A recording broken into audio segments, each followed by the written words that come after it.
ब्रह्मा विष्णु महेश अजर अमर नहीं है। इनका भी आविर्भाव अर्थात जन्म तथा तिरोभाव अर्थात मृत्यु होती है। प्रमाण के लिए देखिए देवी भागवत महापुराण।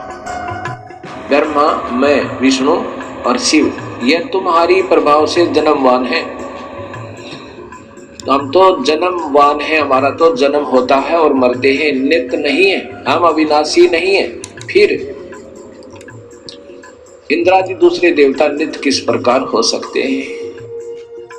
कृपया अवश्य सुनिए जगत गुरु तत्वदर्शी संत रामपाल जी महाराज के अमृत वचन। इन्हीं प्रक्रियाओं को हम फाइनल मान चुके हैं। तो यहां परमात्मा कहते हैं कि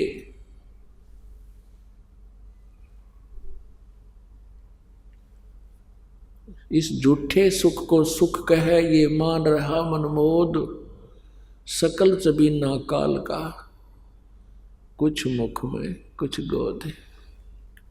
उस परमेश्वर ने पूर्ण ब्रह्म ने आकर के स्वयं ही अपनी जानकारी हमें बताई कि तुम यहाँ के वासी नहीं हो। परमात्मा कहते हैं ये काया तेरी है नहीं, माया कहाँ से हो। चरण कमल में ध्यान रख, इन दोनों को खो। नंगा आया जगत में, नंगा ही तू जाए, और बीच कर ख्वाबी ख्याल है, ये इस काल ने और माया ने तुम्हें भरमाया। सर्व सोने की लंका थी, रावण से रणधीरम, एक पलक में राज विराजी, जम के पड़े जंजीरम। परमात्मा याद दिलाते हैं कि आप जी जिस व्यवस्था में अपना मानुष जीवन व्यस्त किए हुए हो, बर्बाद कर रहे हो, व्यर्थ कर रहे हो, उद्देश्य क्या रखा हुआ है कि घना धन हो जा, बड़ी कोठी बन जावे, उसमें चिप्स मार्बल लग जावे, अच्छी कार हो, बैंक बैलेंस घना हो, फिर क्या हो जाएगा? परमात्मा याद दिलाते हैं कि सर्व सोने की लंका थी।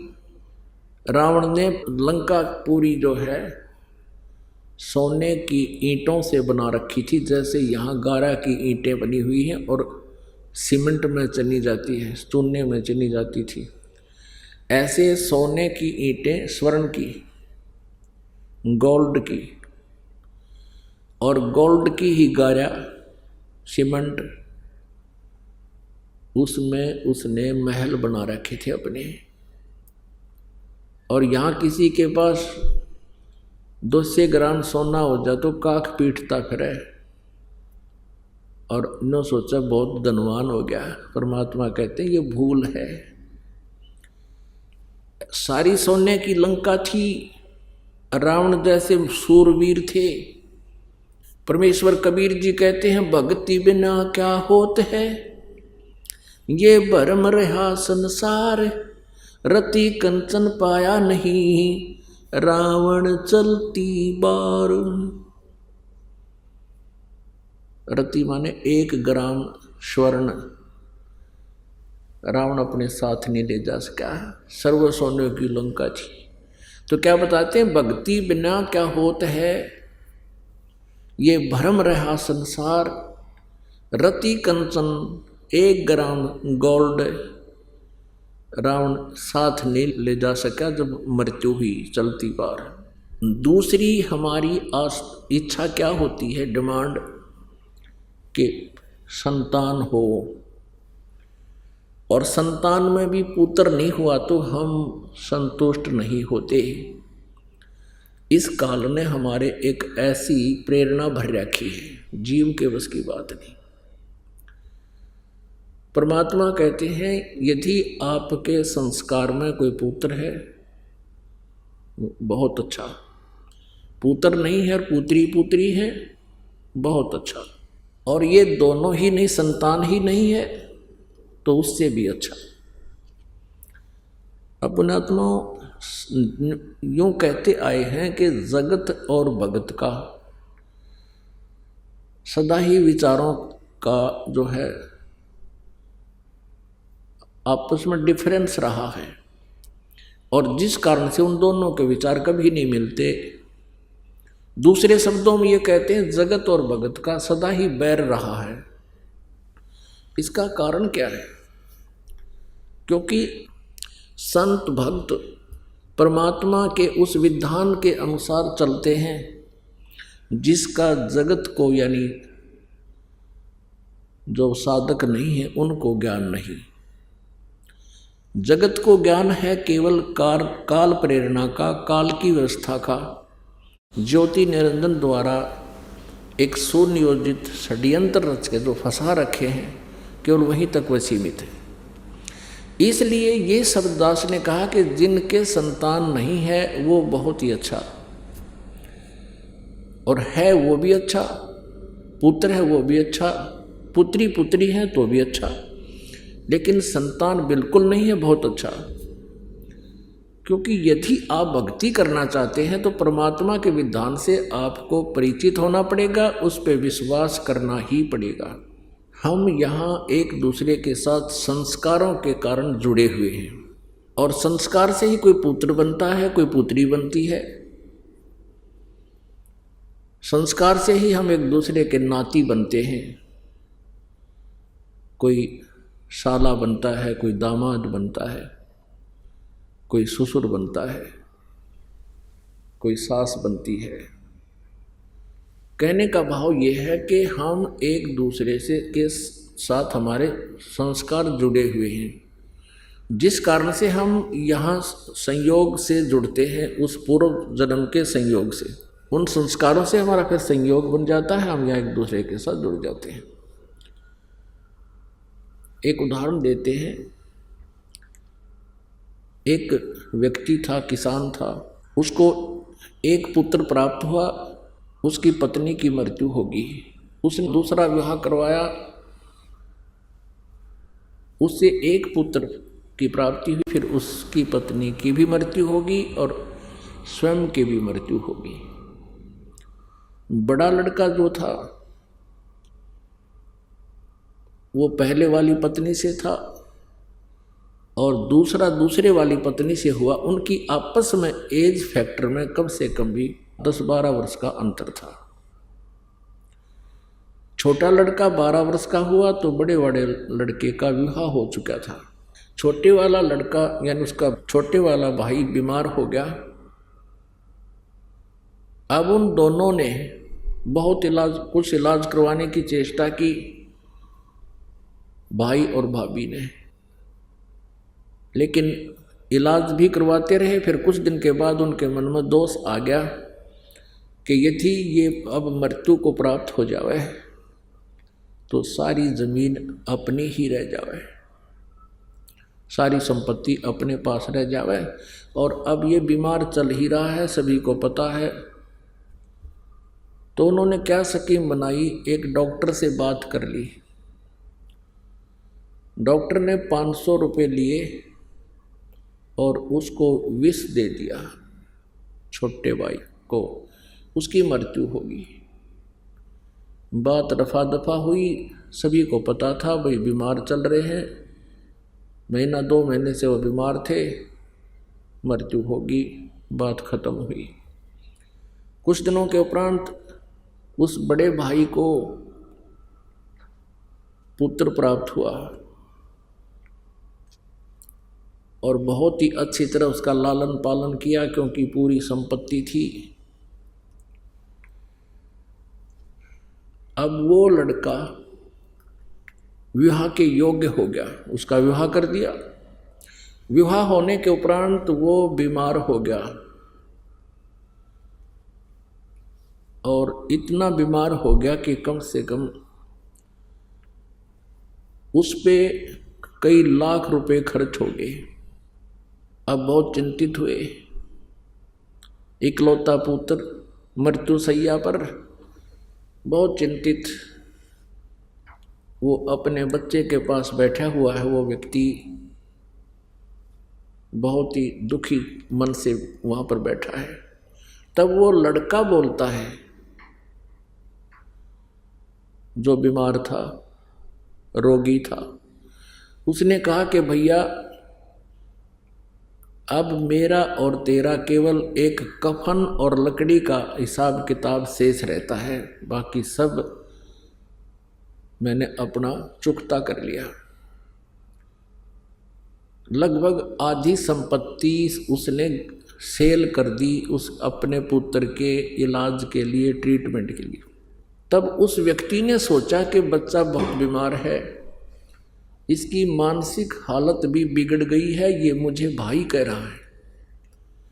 तब उसने कहा कि बेटा मैं तेरा भाई नहीं, तेरा पिता हूं। तब उसने कहा, लड़के ने जो रोगी था, कि मैं खूब जानता हूं तू मेरा क्या है। मैं तेरा बेटा नहीं, मैं तेरा भाई हूं और तू मेरा दुश्मन है। तूने मुझे ऐसे ऐसे मरवाया था डॉक्टर को पैसे देकर। तब वो जान गया, उसकी इससे बात पर वो समझ गया कहाँ बात तो यार नो बिगड़ी, ऐसे बिगड़ी है। तब उसने कहा कि भैया ठीक है, मैंने तेरे साथ बहुत जुल्म किया और जैसा मैंने किया आज मुझे मिल गया, क्योंकि मेरा वंश नष्ट होगा ही। इकलौता पुत्र मृत्यु को प्राप्त हो रहा है, अब मुझे कोई खेद नहीं। मैंने जैसा जुल्म किया था मुझे फल परमात्मा ने दे दिया। पर एक बात बता भाई, मैंने तो जैसा किया फल मिल गया, मेरा तो विनाश कुल नाश हो गया, लेकिन इस लड़की ने जो तेरे विवाह हुआ है इसका क्या दोष बेचारी का। अब ये सती होगी तेरे साथ। पहले सती प्रथा थी, पति मर जाता था तो पत्नी को साथ चिता में जिंदी जलाया करते थे, जीवित को फूका करते थे, उसको सती प्रथा कहते थे। तो कहने लगा अब इस बेटी का क्या दोष है, ये जिंदा जलाएगी तेरे साथ। तो उसने बताया कि वो डॉक्टर कहाँ है। अब उसने बताया कि वो तेरी मृत्यु के 4 वर्ष बाद मृत्यु को प्राप्त हो जाता। तब उस लड़के ने कहा कि ये वही डॉक्टर है, आज मेरी पत्नी बनकर इसका जन्म है, अब ये जिंदा जलाई जाएगी। तो पुण्यात्माओं, यहाँ कबीर परमेश्वर जी कहते हैं, एक लेवा एक देवा दूतम और कोई किसी का पिता नहीं पूतम। ये ऋण संबंध एक लोन आपस में ले रखा है, ऋण संबंध जुड़ा एक ठाठा, अंत में सब 12 बैठा। अपनात्माओं, ये जो तत्व ज्ञान है, जो ये आध्यात्मिक ज्ञान है, ये संसारिक विचारों से, संसारिक परंपराओं के ज्ञान से बिल्कुल विपरीत होता है, जिस कारण से ये अखरता है प्रत्येक व्यक्ति को, लेकिन भक्तों को नहीं अखरता, क्योंकि वो परमात्मा के विधान से परिचित हो चुके होते हैं। तो पुण्यात्माओं, जिनके संतान नहीं है, समाज में उनका जीना बहुत ही दूभर हो जाता है, और जिनको ये आध्यात्मिक ज्ञान परमात्मा का विधान समझ में आ जाता है, वो फिर समाज की बातों पर ध्यान नहीं देते, क्योंकि वो भक्त हैं, क्योंकि वो स्टूडेंट हैं परमात्मा वाली यूनिवर्सिटी के। तो फिर वो समाज के उन जो लोक वेद पर वो कोई ध्यान नहीं देते। अपनात्माओं, जिनके आज संतान नहीं है और ये मार्ग मिल गया, धन्य भाग है वो, क्योंकि उनका पिछला ऋण नहीं, शेष नहीं है, किसी का कोई लेन देन नहीं है। और जिनके संतान है वो भी बहुत अच्छा, क्योंकि उस पुण्यात्म बच्चे का भी कल्याण होगा, क्योंकि हम सभी एक ही परमात्मा के बच्चे हैं और काल के जाल में फंस गए हैं। अब जिनको ज्ञान हो गया, संतान है, उस बच्चों को भी परमात्मा के चरणों में समर्पित करवा दे, उनका आप रखवाला होगा भगवान। और फिर हमारे जो आपस में संस्कार हैं वो हल्के हो जाएंगे प्रभु की कृपा से, क्योंकि ये परमेश्वर कबीर देव, ये परम अक्षर ब्रह्म हमारे प्रारब्ध में परिवर्तन कर सकता है, हमारे संस्कारों को हल्के करके उनको निमटवा देता है।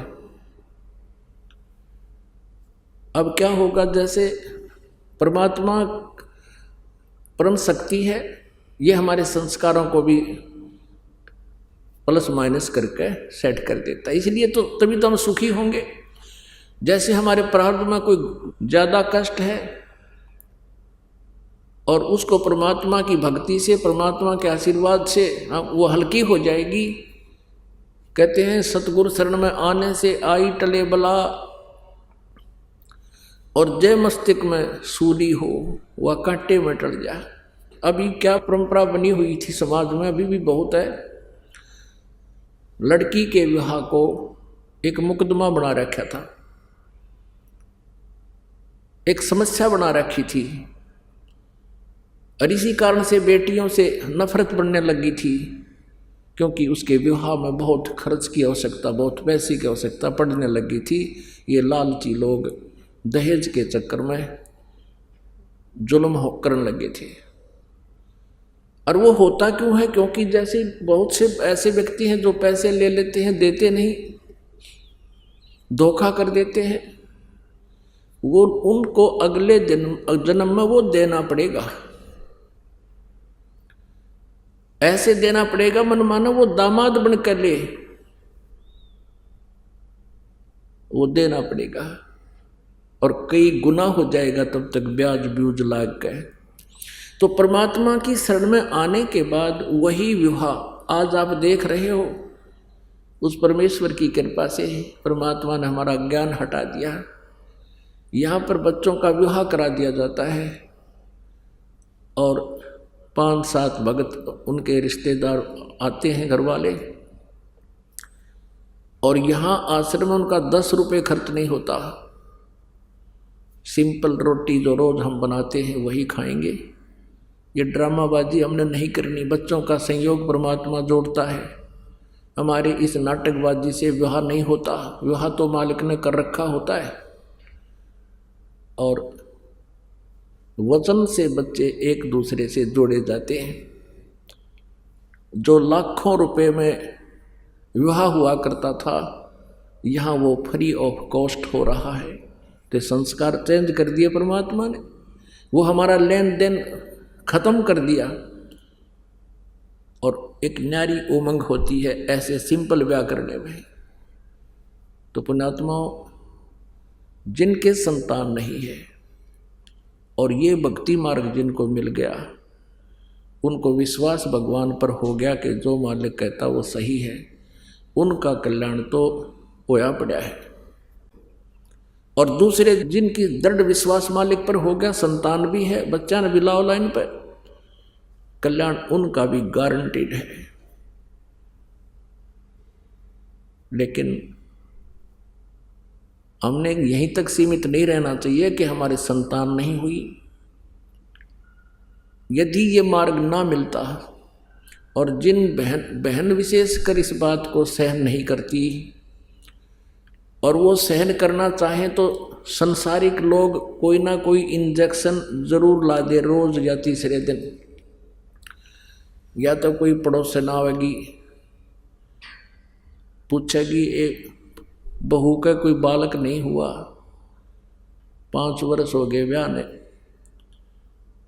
तो ये कहेंगे कि ना कोई दया नहीं हुई भगवान की, एक जातक तो चाहिए था। अब वो तो इंजेक्शन ला कर चली जा, पाछे तो वो पुत्र वधू वो बेटी बहुत देर तक रोती है, सोचती है भगवान मेरे से क्या गलती बन गई, मुझे संतान क्यों नहीं मिली। एक संतान मिल जाती दुनिया का मुंह बंद हो जाता। अब यदि ये ज्ञान समझ में आ जाता फिर तो बातें खत्म होगी, कोई कुछ भी बांटो, कहीं जगह तो नींद में बन रहे हैं, कहते रहेंगे। और यदि ये मार्ग नहीं मिलता, उन बहनों के साथ क्या बनता है, वो अंतिम श्वास तक वो क्या करते हैं कि लास्ट में फिर जिनका संतान नहीं है, ज्ञानहीन भक्तिहीन प्राणी, वो क्या करेंगे, कोई बच्चा गोद लेंगे, लड़का किसी भाई का या बहन का या कोई रिश्तेदार का, यो एक छड़ा और गाड़ेंगे छाती पे। और फिर क्या होगा, अब तो बात तो बिगड़ रही है क्योंकि संसार का बहुत व्यवहार बिगड़ गया बच्चों का। फिर घर में कहा सुनी भी होगी, बच्चे की पुत्र वधू भी होगी, गोद लिए हुए की। फिर बूढ़ा बुढ़िया बैठ कर रोया करेंगे, नो कह हमारा बेटा होता था कि आज नो कहता मेरे को। वो तो समस्या पैदा करेली गोद लेने वाली तय। और अंत में क्या होगा फिर उसके साथ, उस संतान का अभाव फिर भी सतावेगा। मरते समय तक भी वो बहन वो माई यही करती हुई मर जाएगी, हे भगवान मेरे संतान होती। आज मैंने बहुत कुछ सुनना पड़ा जनता का। अगले जन्म में यू काल उसकी इसी दुर्गति करेगा, या तो कुतिया का जन्म देगा अगले 8 जाम एक कब्र में संतान तुम, या किते सुअरी की जुनी देगा। एक ही टाइम एक ही ब्यांत पे 12 पैदा करेगी अगले, तो खूब जाम जाम के छकले या तेरी कसर ईब काट दूँ। तो परमात्मा कहते हैं इस काल के जाल को समझो, परमात्मा ने जो भी कर रखा है उसमें संतुष्ट रहो और अपना पीछा छुटवाओ। मानुष जन्म पाए कर नहीं रटे हरि नाम, जैसे कुआ जल बिना फिर बनवाया क्या काम। अब क्या बताते हैं परमात्मा कि यदि आप जी संतान को ही महत्व देते हो तो सुन लो इसका परिणाम। 1 लाख पूत 1.25 लाख नाती, उस रावण के दीवान बाती। अब क्या बताते हैं परमात्मा कि रावण के 1 लाख पुत्र थे और 1.25 लाख उसके रिश्तेदार थे, बड़े बड़े जो है ना पैसे वाले और बड़े सूरवीर। क्या मांगो कुछ थिर ना रहाई, देखत नैन चला जग जाई। 1 लाख पूत 1.25 लाख नाती, उस रावण के दीवान बाती। आप तो भगवान से एक पुत्र की प्राप्ति के लिए खाड़े कर रहे हो, एक आशा लेकर आते हो। परमात्मा बताना चाहते हैं कबीर साहब जी के उस रावण का 1 लाख पुत्र थे और काल ने वह भी खा लिए, उसका कोई दीवा लाने वाला भी शेष नहीं है। आज उसका दीवान बाती। इसलिए इस काल की व्यवस्था से अपने विचारों को ऊंचा उठाओ, परमात्मा पर विश्वास रखो, जो वो करते हैं वो सही करते हैं। एक समय एक राजा का एक महामंत्री था, वो भगवान पर बहुत विश्वास रखता था। राजा भी धार्मिक था, लेकिन उस महामंत्री का विश्वास परमात्मा पर अलग ही था। दूसरे जो मंत्रीगण थे वो उस महामंत्री से बहुत ईर्ष्या रखते थे। उनका उद्देश्य था कि किसी प्रकार ये राजा के हृदय से गिर जावे और मेरा नंबर आ जावे महामंत्री पद पर। तो एक व्यक्ति ऐसे उसकी निंदा चुगली करते रहते थे, कोई ना कोई दाव लगाए रहता था। एक दिन राजा अपनी तलवार की धार चेक कर रहा था, वो कितनी तेज है, ऐसे स्वाभाविक निकाल कर अन्य हाथ से ऐसे देखते हैं जैसे ये नाई उस तरह देखा कर। उधर से वो बातें भी कर रहा था और साथ में उनके मंत्री महामंत्री खड़े थे। उसका ध्यान रहा नहीं, राजा की उंगली कट गई, अलग होगी, दूर जा गिरी। और वो राजा ने कहा, ले भाई बड़ा बुरा हुआ है, तो मेरी तो उंगली कट गई। तो महामंत्री ने कहा कि राजन बहुत अच्छा हुआ, परमात्मा जो करता है वो अच्छा ही करता है, अच्छा ही हुआ। अब उस राजा का कुछ तो दर्द हो रहा, और कुछ ही वो चुगलखोर पहले उनको कहते थे कि ये आपका वफादार नहीं है। राजा को वो बात ध्यान में आ गई कि ये तो मेरा शत्रु है, मेरी उंगली कटी नहीं होगा, बहुत अच्छा हुआ।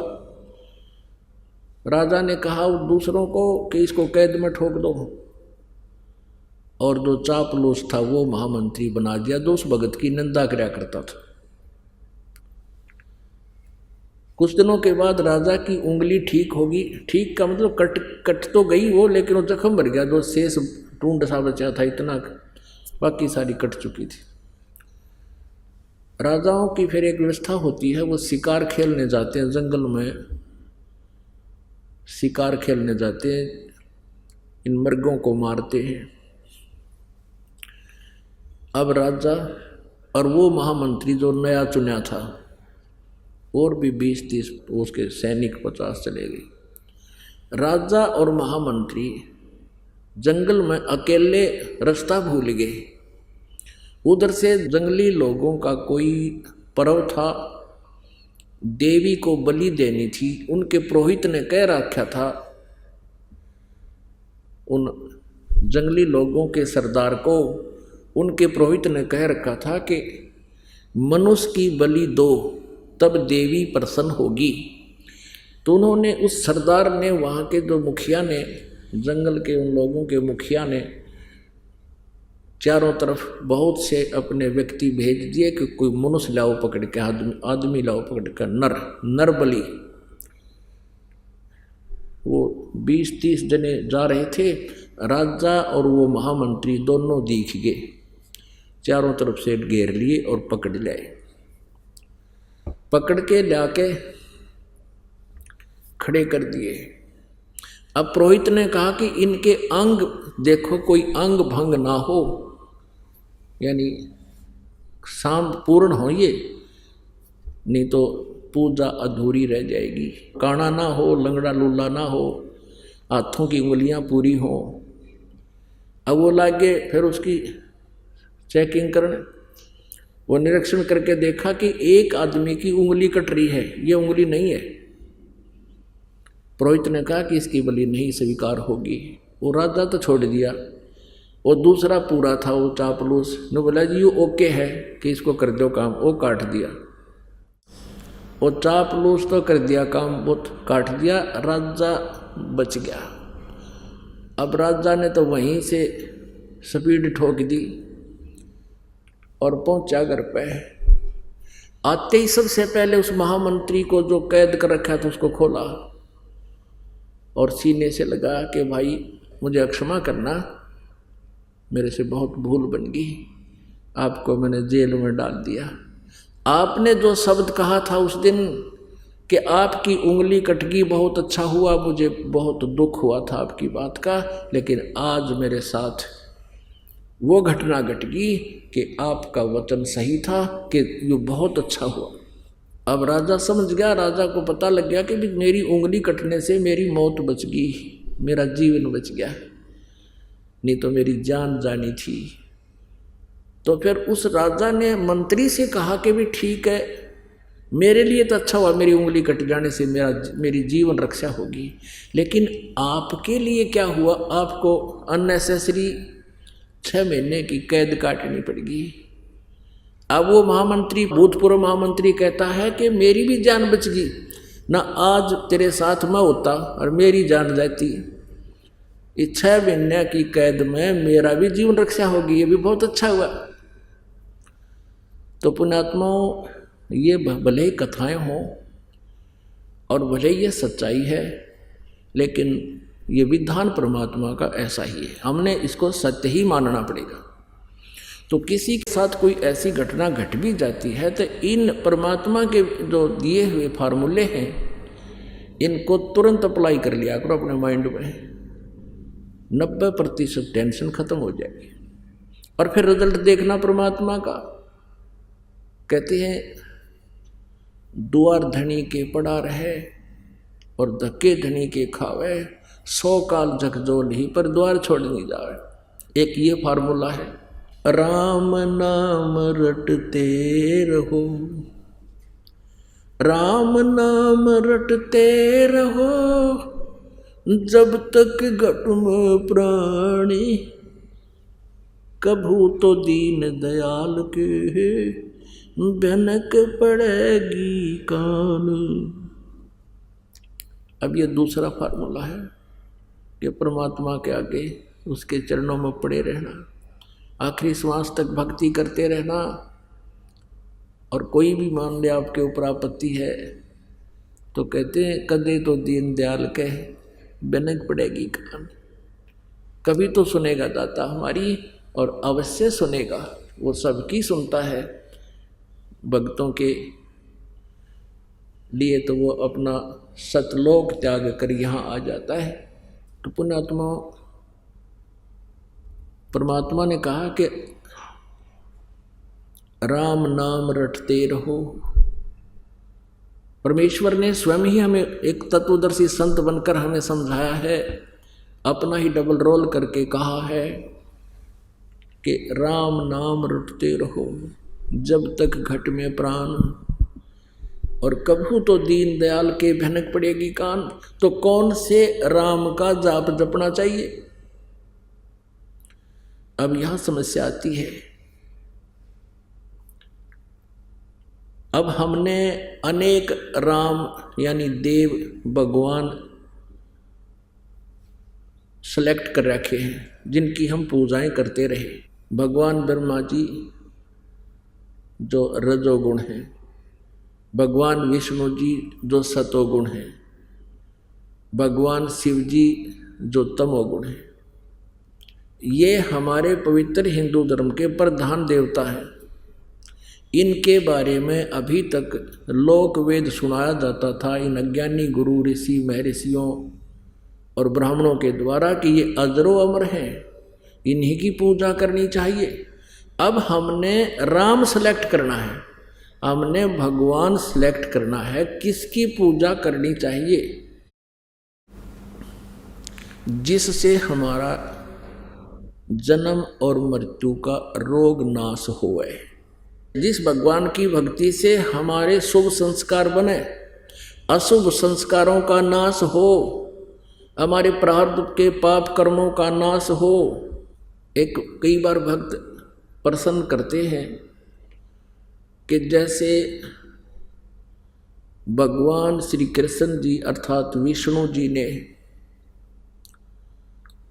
राजा मोरध्वज के पुत्र ताम्रध्वज को आरे से 2 फाड़ करवा के उसकी मृत्यु हो गई थी, फिर उसको जीवित कर दिया था। तो वो भक्त कहते हैं क्या भगवान श्री विष्णु अर्थात श्री कृष्ण जी में शक्ति नहीं है? ये भी तो दुख दूर कर सकते हैं। अब पुण्यात्माओं, अब मोरध्वज राजा के पुत्र को जीवित करके दुख दूर क्या किया? वो तो दुख पैदा किया श्री कृष्ण ने जाके, और जाके कह दिया हमारे शेर का आहार तुम्हारे परिवार में से एक आदमी हो। और लास्ट में लड़के के ऊपर आप फैसला कर दिया तुम अपना लड़का काटो मेरे शेर के लिए, सिंह के लिए। अब उसने तो समस्या पैदा कर दी जाकर उनके जी ने सुख के करया, वो लड़का जीवित कर दिया। अब पुण्यात्माओं, ये 16 कला के भगवान हैं और ये चतुर्भुजी भगवान है। एक छोटा मोटा सिद्ध भी ऐसी क्रियाएं कर देता है। गोरखनाथ जी ने अपने गुरु मच्छंदर नाथ जी की अस्थि उठा के उनका शरीर फूंक दिया गया था, उन अस्थियों से ही उसको पुनर्मनुष्य बना दिया और जीवन दान दे दिया। तो यहाँ कहने का भाव ये है कि और वही श्री कृष्ण जी जिसने मोर ध्वज के राजा के पुत्र ताम्र ध्वज को जीवित कर दिया आरे से चरवा के मृत्यु के उपरांत, वो अपने सगे भांजे अभिमन्यु को जीवित नहीं कर सके। श्री कृष्ण अर्थात विष्णु जी, जो सुभद्रा पुत्र थे अभिमन्यु जी, महाभारत के युद्ध में चक्रव्यूह में उनकी मृत्यु हो गई थी। पांडवों का कुल नाश हो रहा था। श्री कृष्ण रो रहा था, सुभद्रा रो रही थी। पांचों पांडवों के आंसू टपक रहे थे। श्री कृष्ण जीवित नहीं कर सके। कारण क्या है? परमेश्वर कबीर जी ने बताया है कि उस ताम्रध्वज लड़के के श्वास शेष थे, यानी उसकी आयु शेष थी, और उस अभिमन्यु की आयु शेष नहीं थी। उसके प्रारब्ध में इतना ही आयु था और वहीं उसकी मृत्यु निश्चित थी, जिस कारण से अभिमन्यु को श्री कृष्ण जीवित नहीं कर सके। मासा घटे न तिल बधे, विद न लिखे जो लेख, सच्चा सतगुरु मेट कर ऊपर मारे मेघ। तो कबीर देव जी, कबीर परमेश्वर जी, यदि हमारी आयु शेष ना हो उसको भी आयु प्रदान कर सकते हैं। और इस दास के इस आध्यात्मिक जीवन काल में एक नहीं हजारों की संख्या में ऐसे उदाहरण है यहाँ इस संगत के अंदर, जिन्होंने सच्चे दिल से भगवान की नियमित मर्यादा में रहकर साधना की है। उनकी कह करके आयु बढ़ा रखी है पुण्यात्माओं। और यही वेद प्रमाण देते हैं कि पूर्ण परमात्मा अपने साधक की आयु को भी बढ़ा देता है। अब थोड़ा सा प्रमाण वेद दिखाते हैं आपको। कबीर परमेश्वर जी ने अपनी प्यारी आत्मा धर्मदास जी से कहा था कि धर्मदास, वेद मेरा भेद है, मैं मिलूं वेदन से नाही, और जौन वेद से मैं मिलूं वो वेद जानते नहीं। ये चारों वेद मेरी ही महिमा का गुणगान कर रहे हैं, लेकिन इन वेदों में वर्णित विधि से मेरी प्राप्ति नहीं हो सकती। और जौन से वेद में, जौन से सदग्रंथ में, यानी सच्चिदानंद घन ब्रह्म की वाणी में, सूक्ष्म वेद में, उसको सूक्ष्म वेद बोलते हैं, सूक्ष्म वेद में परमात्मा कबीर देव जी के पाने की पूरी विवरण है। और वो वाणी, वो सूक्ष्म वेद परमात्मा ने अपने मुख कमल से, अपने मुखारविंद से स्वयं ही बोलकर सुनाया और लिपिबद्ध करवाया हुआ है।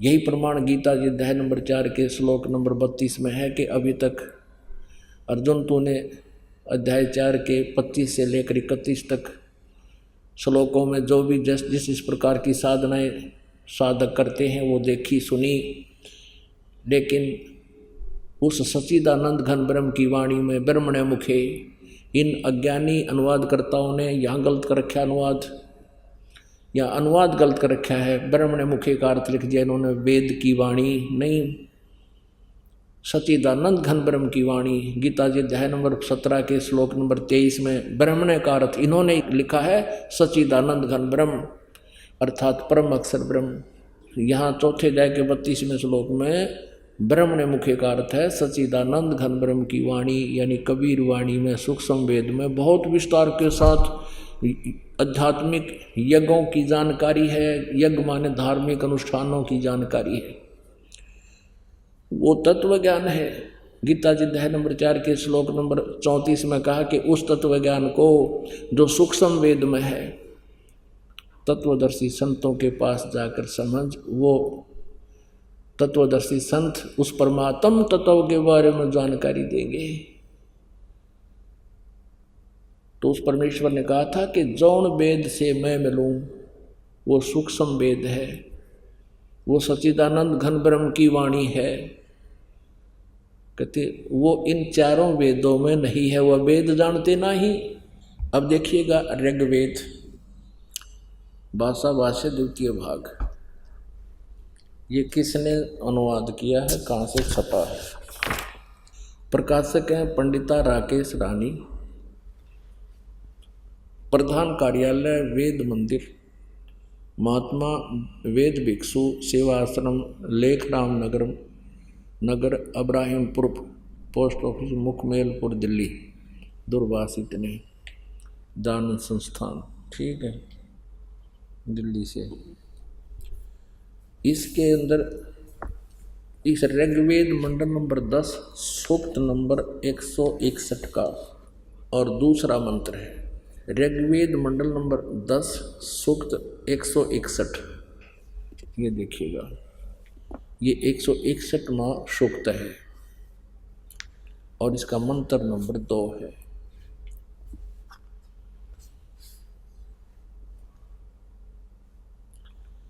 यदि किसी रोगी की जीवन शक्ति समाप्त हो, यदि वह सीमा से भी परे हो गया है, यदि वह मृत्यु के सन्निकट चला गया है, तो भी उसे मैं भारी कष्टप्रद रोग के पंजे से मुक्त कराऊं तथा उसे 7 वर्ष के जीवन हेतु, 100 वर्ष के जीवन हेतु सत सरदाए, यानी 7 माने 100, शरद माने सर्दी ऋतु, का कारण इसने 40 दिवाली खा रखी है, ऐसे ये यानी 7 वर्ष के जीवन हेतु बल संपन्न करूं।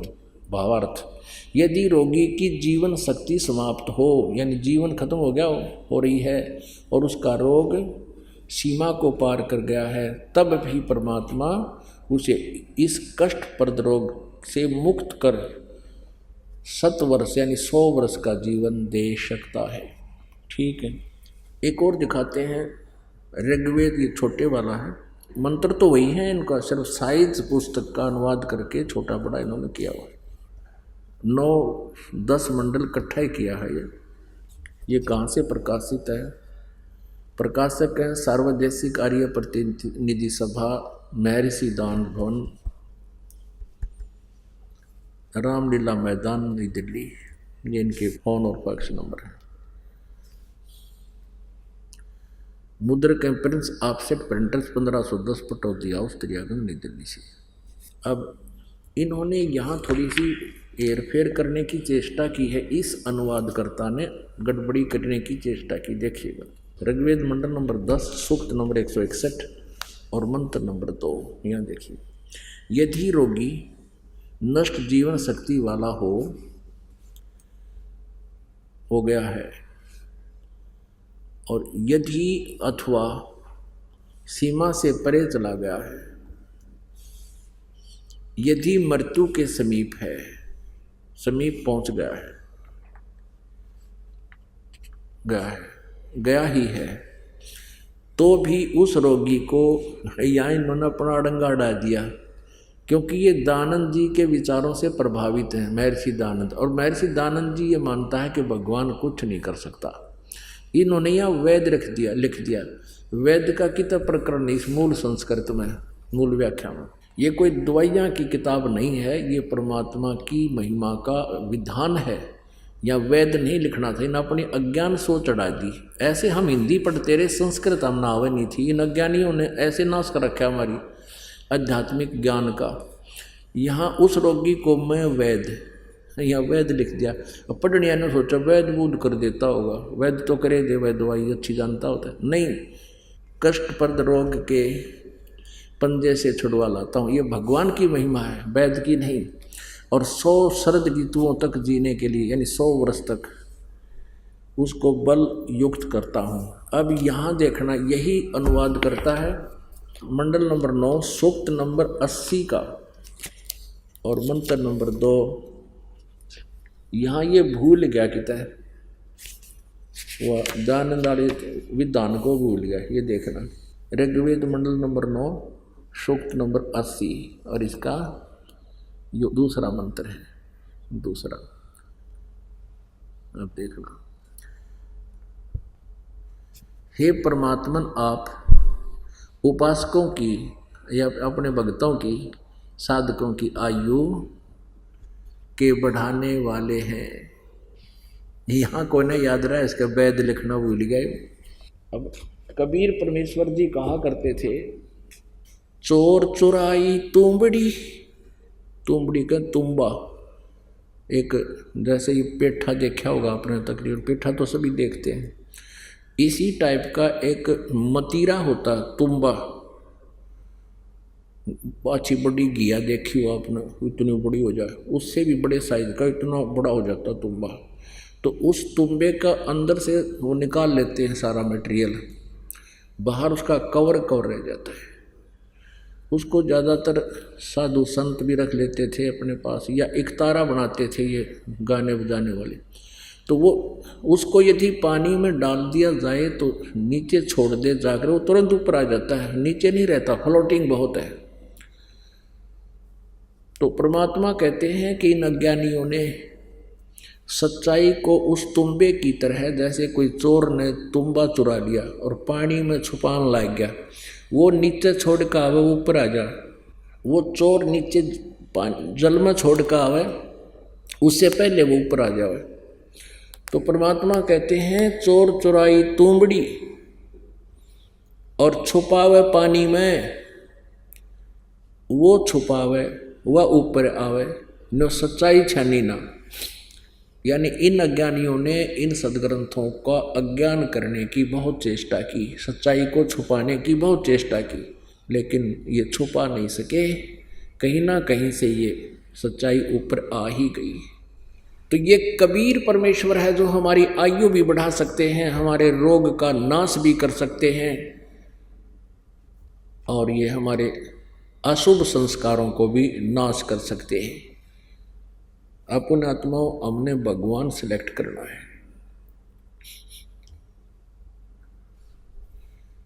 अब आपको दिखाते हैं, परमात्मा कहते हैं तुम कौन राम का जपते जापम, और तात कटे ना तुमरे तीनों तापम।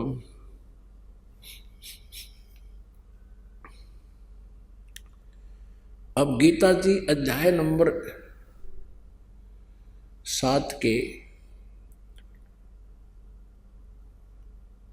श्लोक नंबर 12 से लेकर 15 में इन तीनों गुणों रजगुण ब्रह्मा, सतगुण विष्णु, तमगुण शिव जी की भक्ति करने वालों के विषय में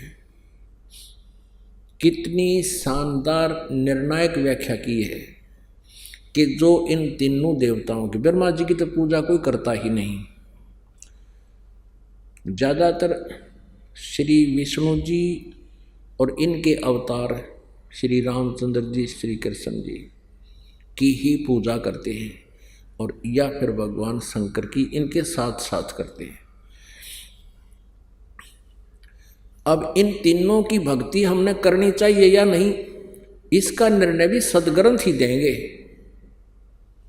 जैसे श्रीमद् भगवत गीता जी अध्याय नंबर 16 के श्लोक नंबर 23 में कहा कि जो शास्त्र विधि को त्याग कर मनमाना आचरण करते हैं उनको न तो सुख होता है, न उनको कोई सिद्धि प्राप्त होती है, और न ही उनकी गति होती है, यानी यूजलेस, व्यर्थ।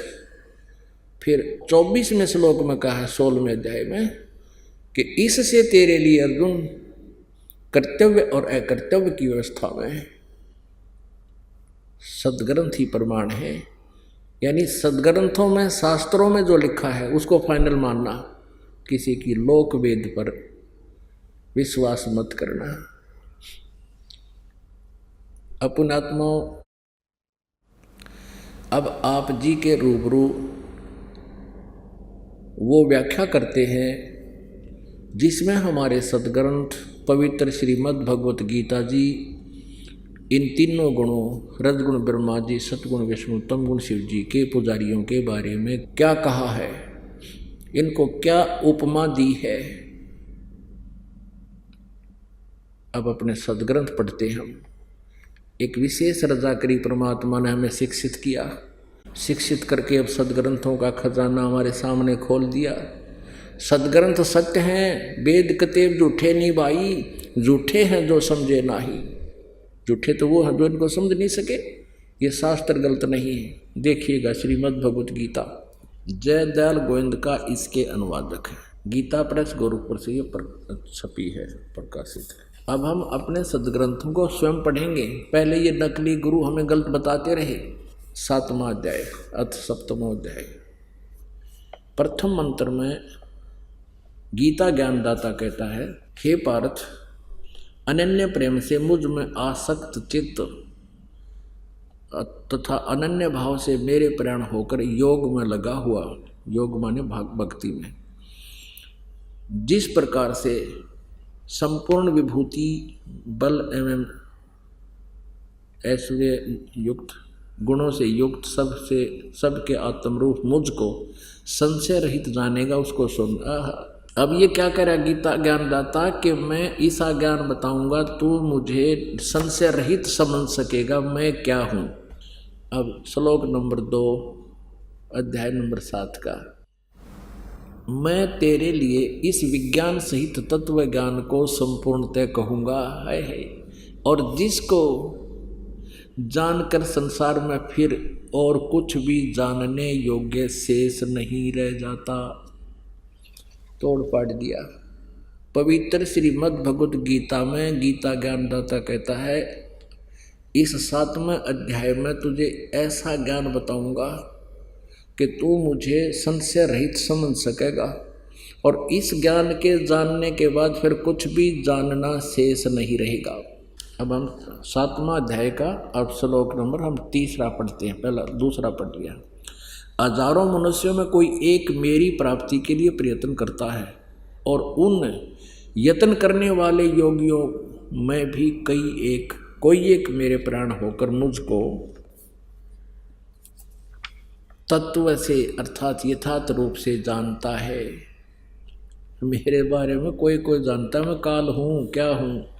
अब देखो क्या कहा 4 और 5 में, पृथ्वी जल अग्नि आयु आकाश मन बुद्धि और अहंकार भी इस प्रकार ये 8 प्रकार से विभाजित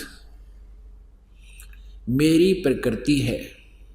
यह 8 प्रकार के भेद वाली तो अपरा अर्थात मेरी जड़ प्रकृति है। आगे देखो, हे महाभावो, इससे दूसरी को जिससे यह संपूर्ण जगत धारण किया जाता है मेरी जीव रूपा परा अर्थात चेतन प्रकृति जान, ये दुर्गा है। ये तो 8 प्रकार की तो इसने बता दिया, ये जल अग्नि वायु आकाश मन बुद्धि अहंकार, ये तो 8 प्रकार की है। और इससे दूसरी ये तो जड़ प्रकृति है, और इससे दूसरी को जिससे यह संपूर्ण जगत धारण किया जाता है मेरी जीव रूपा यानी परा चेतन प्रकृति जान, ये दुर्गा के बारे में कहा। इसी अब यहाँ प्रकृति 2 होगी, ये ध्यान रखना। और इस प्रकृति के बारे में दुर्गा के बारे में शिव पुराण और दुर्गा पुराण में भी यही प्रमाण है। अब हम आएंगे गीता जी अध्याय नंबर 7 के अब 11 में।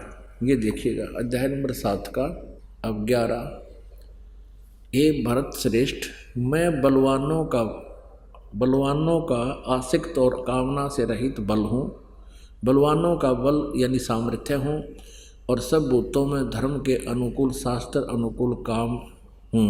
अब 12वें को हम पढ़ेंगे 7वें अध्याय का अब 12वां श्लोक पढ़ेंगे। और भी जो सतोगुण से उत्पन्न होने वाले भाव हैं और जो रजोगुण तथा तमोगुण से उत्पन्न होने वाले भाव हैं, उन सबको मुझसे ही होने वाले हैं ऐसा जान, परंतु वास्तव में उनमें मैं और वे मुझ में नहीं हैं। पुण्यात्माओं, ये पवित्र सदग्रंथ जो है श्रीमद् भगवत गीता जी,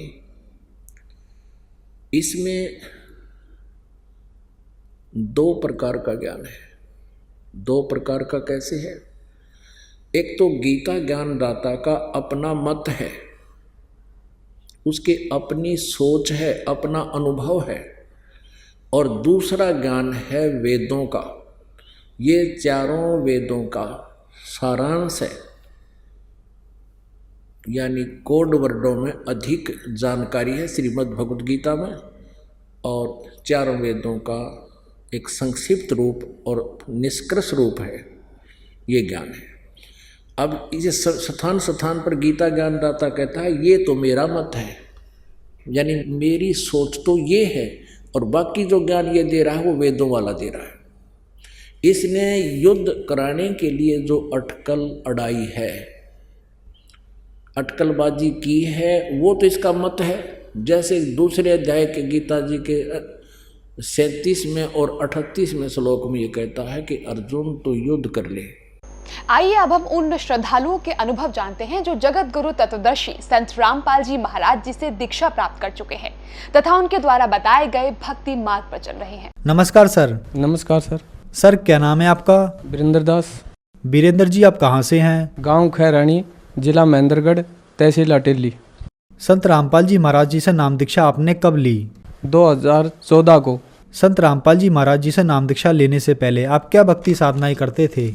सर जैसे घर में जो प्रथा थी दुर्गा की पूजा पाठ वगैरह करते थे। तो फिर आप संत रामपाल जी महाराज की शरण में कैसे आए? सर 2013 की बात है, मेरे साथ का एक लड़का मिलिट्री में था, वो अचानक ख़त्म हो गया। तब मैंने सोचा कि अपना भी समय आ गया। तब मेरा एक भगत भाई गांव में है, उससे पूछा भाई, वो बोला मैंने संत रामपाल जी महाराज से नामदान लिया है। तो मैं बोला यार मुझे भी ले चल। तब मैं 2014 में उसके साथ बरवाड़ा गया और वहाँ मैंने नामदान लिया। सर संत रामपाल जी महाराज से नाम दीक्षा लेने के बाद आपको क्या लाभ प्राप्त हुए? हाँ सर मुझे लाभ, एक तो मेरी ज़िंदगी बची सर। मैं सुबह उठ के अटेली जा रहा था तो मैं रास्ते में मुझे नींद आ गई। मैं फर्स्ट नाम भी ले रहा था, संत रामपाल जी महाराज ने जो नाम दिया था, तो मुझे नींद आ गई। मैं 5 किलोमीटर सोता हुआ चला गया नींद में ही, तो पेड़ से जाके गाड़ी टकरा गई और गाड़ी ख़त्म हो गई और मेरे थोड़ी सी पैरों पे खरोच आई। और पहला तो मुझे ये फ़ायदा हुआ सर संत रामपाल जी महाराज की कृपा से। दूसरा फ़ायदा ये हुआ 2017 में मेरे पापा बीमार हो गए, तो अचानक हम भात लेके गए हुए थे। संत रामपाल जी महाराज से मैंने नाम भी ले रखा था। रास्ते में पेशाब बंद हो गया तो वहाँ भात तो नहीं दिया गया, मैं पापा को लेके वहाँ चला गया। वहाँ उन्होंने बताया भाई पेशाब बंद है, तो वहाँ से मैं झुंझुनू गया, वहाँ से पेशाब तो वहाँ चीरा वगैरह लगा दिया। फिर मैं नारनौल आया, यहाँ चेकअप वगैरह करवाया। तब उन्होंने कहा भाई आपके पापा के कैंसर है। मैंने 2017 में 7वां महीना की 2 तारीख को पापा को यहाँ चेकअप नारनौल करवाया। फिर वहाँ से मैं जयपुर गया, जयपुर उन्होंने कैंसर बताया। फिर पापा को यहाँ संत रामपाल जी महाराज से नाम दुआया और आज मेरे पापा संत रामपाल जी महाराज की कृपा से एकदम स्वस्थ हैं। 82 साल की एज है। दवाई वगैरह तो थोड़ी बहुत दवाई थी, ऑपरेशन पहले करवा दिया, नामदान से पहले ऑपरेशन करवा दिया था, पर कैंसर संत रामपाल जी महाराज की कृपा से ही ठीक हुई है। कैंसर की रिपोर्ट भी है, सारी चीज़ है, 2 साल की सब कुछ आप भी देख सकते हैं। कैंसर की रिपोर्ट वगैरह सारी चीज़ मेरे पास है और घर में छोटे मोटे तो लाभ होते ही रहते हैं। सर संत रामपाल जी महाराज से नाम दीक्षा लेने के बाद आपको बहुत सारे लाभ प्राप्त हुए। तो जो दर्शक आज आपको देख रहे हैं, अगर उनमें से भी कोई कैंसर की बीमारी से ग्रस्त है या किसी अन्य बीमारी से ग्रस्त है, उनके लिए आप क्या कहना चाहेंगे? संत रामपाल जी महाराज आए हुए हैं, अपना नामदान लें और अपना कल्याण करवाएं। सर संत रामपाल जी महाराज से नाम दीक्षा कैसे ले सकते हैं? साधना पे सत्संग आता है परमात्मा का, उस पे पट्टी आती है, वहाँ से किताब मंगाए या उसको देखें और आप गुरु जी का नाम लें, संत रामपाल जी महाराज का। धन्यवाद सर। सत साहिब।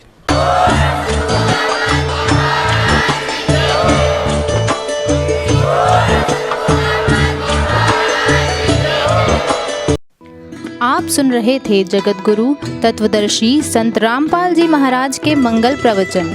अधिक जानकारी के लिए संपर्क करें